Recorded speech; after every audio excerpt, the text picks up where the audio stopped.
Hello everyone. My name is Ayushi Maure. Welcome back to my new vlog. So today's video is really close to my heart क्योंकि इनू को हो गए हैं 8 months और वो जल्दी ही 9 months स्टार्ट करने वाली है। तो मुझे बहुत सारे मॉम्स के कमेंट्स एंड डीएम्स आते हैं कि मैंने वेट लॉस कैसे किया, क्या खाया क्या नहीं खाया, एक्सरसाइज की या नहीं, और भी बहुत कुछ। So here I am motivating you guys for a healthy diet and not just weight loss. So let me be very clear, किसी को 6 महीने लगते हैं, किसी को 3 महीने में ही हो जाता है और किसी को 1 साल तक भी लगता है।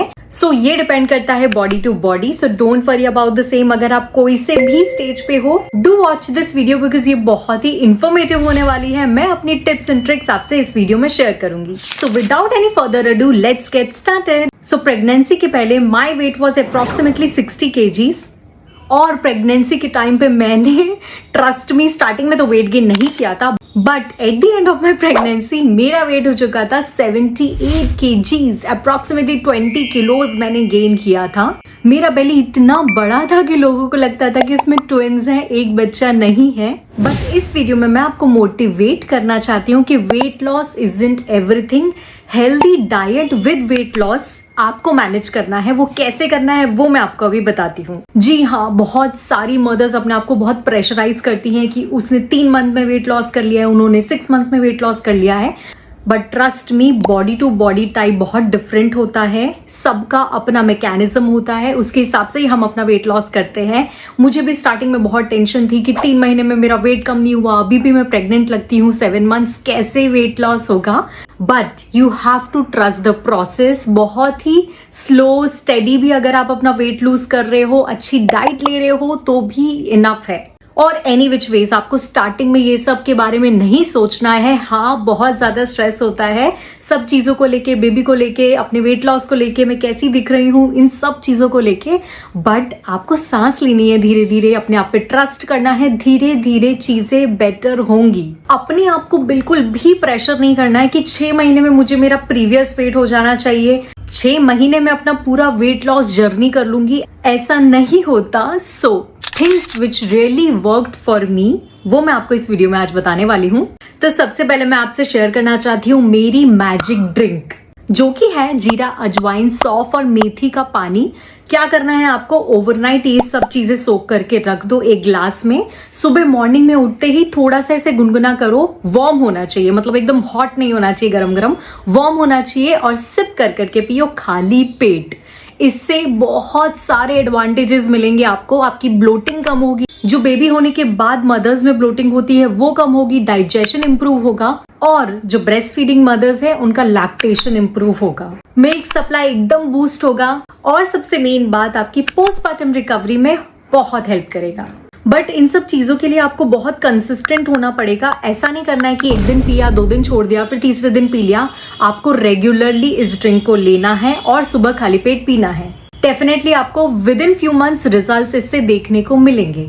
Next point, we have healthy diet. So definitely आप एकदम वो क्रैश डाइट्स नहीं कर सकते हो, बिकॉज आपको बेबी को भी फीड करवाना है, अपनी भी रिकवरी के लिए आपको प्रॉपर बैलेंस डाइट लेनी है। ट्रस्ट मी, इनू के होने के बाद मैंने चावल, दाल सब कुछ खाया है, रोटी भी खाई है। ऐसा कुछ नहीं किया कि सिर्फ मैंने दलिया और दाल का पानी पिया है, वो सब चीजें मैंने नहीं की है। प्रॉपर अपनी डाइट पे मैंने अच्छे से ध्यान दिया है।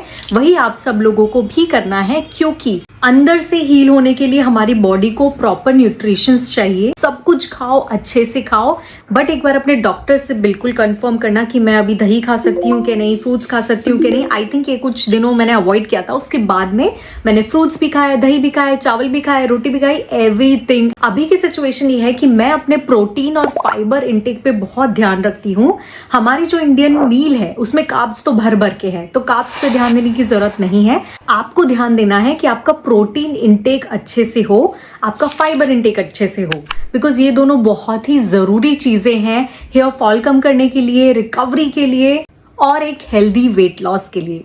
जो चीजें मेरे लिए वर्क करी डाइट को लेके वो थी, इनिशियली 3 मंथ्स में मैंने बिल्कुल भी जंक नहीं खाया है। कभी कभी तो चलता है, थोड़ा बहुत हम खा लेते हैं, बट आपको फ्राइड फूड इवन घर का भी हो, पूरी कचौरी, ये सब आपको नहीं लेना है। जंक फूड नहीं लेना है, बाहर का अवॉइड करना है। घर का अपना बैलेंस्ड हेल्दी मील आप खाओ और थोड़े टाइम बाद अपना प्रोटीन इंटेक पे भी प्लीज प्लीज ध्यान दो। हम लोग बहुत इस चीज को अवॉइड करते हैं कि क्या प्रोटीन, हमें समझ में नहीं आता हमारी, बिकॉज इंडियन डाइट जो है वो फुल ऑफ कार्ब से भरी है, थोड़ी बहुत उसमें फाइबर भी है, बट हमें प्रोटीन पे भी उतना ही ध्यान देना है ताकि हमें आगे चल के प्रॉब्लम ना हो, अंदर से हमारी बॉडी स्ट्रांग रहे, हेयर फॉल ज्यादा ना हो उसके लिए। तो आपको अपना प्रोटीन इंटेक कैसे मैनेज करना है, जो भी आपका वेट है उतने ही ग्राम्स आपको मिनिमम के बेसिस पे प्रोटीन तो लेना ही है। तो कुछ टाइम बाद मैंने अपना प्रोटीन पाउडर जो मैं पहले लेती थी वो भी मैंने अपना पीना स्टार्ट कर दिया। आप कोई भी प्लांट बेस्ड प्रोटीन पाउडर भी ले सकते हो, बट अगर आपको ऐसा चाहिए कि मुझे प्रोटीन पाउडर नहीं लेना है तो घर में भी ऐसी बहुत सारी चीजें होती हैं जिनसे हमें प्रोटीन मिलता है। फॉर एग्जाम्पल, थोड़ा प्रोटीन हमारे दाल में भी होता है, पनीर में प्रोटीन होता है, छोले, राजमा, इन सब में प्रोटीन होता है। तो मेक श्योर करें कि आपका एक बाउल में अच्छा खासा प्रोटीन हो और एक बाउल में अच्छा खासा फाइबर हो। और ध्यान रहे 6 मंथ तक आपको अपने कार्ब्स पे भी ध्यान देना है, बिकॉज आपको अपने बेबी को फीड करवाना है। तो मैंने अच्छे से रोटी वगैरह सब खाया है, कोई भी तरह की क्रैश डाइट नहीं करनी है। मैं बार बार ये चीज बोल रही हूँ बिकॉज ये बहुत इंपॉर्टेंट है। Next point we have stress management. इस पॉइंट पे बहुत ही कम लोग बात करते हैं, बट ये बहुत ही ज्यादा इंपॉर्टेंट है। I think one of the most important point is stress management, because baby होने के बाद में एवरीथिंग चेंजेस। हमें अपने बेबी को फुल टाइम देखना पड़ता है, खुद को हम देख नहीं पा रहे होते because of weight gain. Baby होने के बाद में प्रेग्नेंट लगते हैं, अजीब सी सिचुएशन होती है बिकॉज हार्मोन्स एकदम क्रैश करते हैं आपके, तो उस वजह से मूड स्विंग्स, सैड लगना, रोना धोना, ये सब बहुत होता है। मेरे साथ भी बहुत ज्यादा हुआ था। उसी के एक्सपीरियंस के बेसिस पे मैं आपको ये बता रही हूँ कि प्रॉपर स्ट्रेस मैनेज करो कैसे। जब भी आपको ऐसा लगे कि बहुत रोना आ रहा है या फिर नेगेटिव लगे सब कुछ सिचुएशन, तो थोड़ा सा शांत रहो, सांस लो लंबी लंबी और चीजों को थोड़ा पॉजिटिव लेना शुरू करो। कोई भी एक बंदा, आपका भले ही हस्बैंड हो, आपकी मदर इन लॉ हो, आपकी सिस्टर हो, भाई हो, जो भी हो, उससे थोड़ा सा शेयर करना सीखो चीजें, उससे आपको बहुत हेल्प मिलेगी। मैंने भी अपने फ्रेंड से बात की, मेरे हस्बैंड से बात की, जो भी महसूस हो रहा था अंदर वो सब मैंने शेयर किया, तब जाके मुझे थोड़ा अच्छा लगता था। बट स्टिल मैं रोती रहती थी स्टार्टिंग में। तो इस चीज पे हमें अच्छे से ध्यान रखना है, बिकॉज अगर हम स्ट्रेस लेंगे तो हमारी नींद नहीं होगी, नींद नहीं होगी तो हमारा हेयर फॉल होगा, क्रॉनिक स्ट्रेस बढ़ेगा और वेट गेन होगा। तो ये सब कुछ इंटरलिंक्ड है, आपको स्ट्रेस बिल्कुल भी नहीं लेना है। और बहुत सारी मॉम्स पूछती हैं कि कब से वॉकिंग करें, कब से एक्सरसाइज कर सकते हैं। तो इनिशियल 3 मंथ्स आपको बेसिक जो अपना वॉक होता है घर में वो करना है, ज्यादा बॉडी पे स्ट्रेस नहीं देना, because any which ways baby की वजह से, स्लीप ना होने की वजह से ऑलरेडी हम पे स्ट्रेस होता है, हमारी बॉडी पे स्ट्रेस होता है।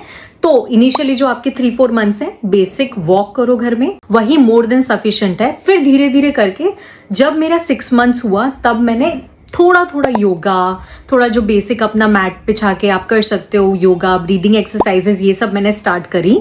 एकदम से आपको हैवी नहीं उठाना है, धीरे धीरे करके चीजें इंक्रीज करनी है। जैसे पहले मैं जिम जाती थी, मैंने बहुत वेट लिफ्टिंग की है, डेडलिफ्ट वगैरह मारे हैं, स्क्वाट्स वगैरह लगाए हैं। तो घर पे ही, मैं जिम नहीं गई हूं अभी तक, घर पे ही मैंने धीरे धीरे अपना जो वेट था वो इंक्रीज किया, स्ट्रेंथ ट्रेनिंग पे फोकस किया। But after 6 months and after consulting doctor, ये बहुत इंपॉर्टेंट है। आपकी बॉडी में क्या चल रहा है, आपकी बॉडी हेल्दी है या नहीं, उसके लिए आपको सबसे पहले डॉक्टर से पूछना है, उसके बाद में ही एक्सरसाइज और जिम स्टार्ट करना है। और इन सब के चलते एक अच्छी चीज होती है कि ब्रेस्ट फीडिंग से भी कैलोरीज बर्न होती है, बेबी के लिए मिल्क बनाने में भी कैलोरीज बर्न होती है और बच्चों को दूध पिलाने में भी कैलोरीज बर्न होती है। 1 फीडिंग अप्रोक्सीमेटली 300 to 500 आपकी कैलोरी बर्न करेगी। आई कैन से दैट ये सबसे इंपॉर्टेंट पॉइंट है जो मेरे लिए वर्क करा मेरे वेट लॉस जर्नी में, बिकॉज मैंने इनू को एक्सक्लूसिव ब्रेस्ट फीडिंग करवाई है टिल 6 मंथ्स, और मैं अभी भी इनू को डिमांड फीड करवाती हूँ, रात को भी और दिन में भी। बस आपको ये ध्यान रखना है कि स्लो स्लो अपन को प्रोग्रेस करना है, एकदम से कोई चीज नहीं करना है, एकदम से डाइटिंग नहीं करनी, एकदम से एक्सरसाइज नहीं स्टार्ट करनी है, बिकॉज धीरे धीरे ही चीजें आपकी बेटर होंगी। और ट्रस्ट मी, अगर आपने ये सब चीजें फॉलो करी तो विद इन 7 to 8 मंथ्स आप अपने प्रीवियस वेट पे चले जाओगे। मैं ऑलरेडी 2 महीने पहले अपने प्रीवियस वेट पे जा चुकी हूँ। अभी डेफिनेटली थोड़ा सा बेबी पाउच है, वो जाएगा, बट वो जाएगा धीरे धीरे। वैसे कुछ लोगों का बहुत जल्दी भी बेबी पाउच चला जाता है, बट मुझे, मेरी बॉडी को टाइम लगेगा, ये मुझे समझ में आ गया है। बिकॉज इतने महीने से मैं एक्सरसाइज कर रही हूँ तभी भी वो बेबी पाउच अभी तक नहीं गया है, but eventually definitely baby pouch आने वाले कुछ महीनों में चला जाएगा। सो पोस्टपार्टम वेट लॉस का मतलब पतला होना नहीं है, बल्कि स्ट्रांग होना है, मेंटली, फिजिकली एंड इमोशनली। अपने बॉडी को पनिश मत करो, बल्कि सपोर्ट करो। धीरे धीरे चीजें डेफिनेटली बेटर होंगी। लिटिल बाय लिटिल प्रोग्रेस करो। अगर आप खुश रहोगे, हेल्दी रहोगे, तो इवेंचुअली आपका बेबी और आपकी फैमिली भी हेल्दी रहेगी। This is not a transformation journey, this is a self love journey. अगर आपको लगता है कि मैंने कुछ पॉइंट्स छोड़ दिए हैं तो डेफिनेटली मुझे कमेंट में आप बता सकते हो। मैं नेक्स्ट वीडियो उन पॉइंट्स पे जरूर बनाऊंगी। बाकी इस वीडियो के लिए thank you so much for watching. See you in the next vlog. Bye.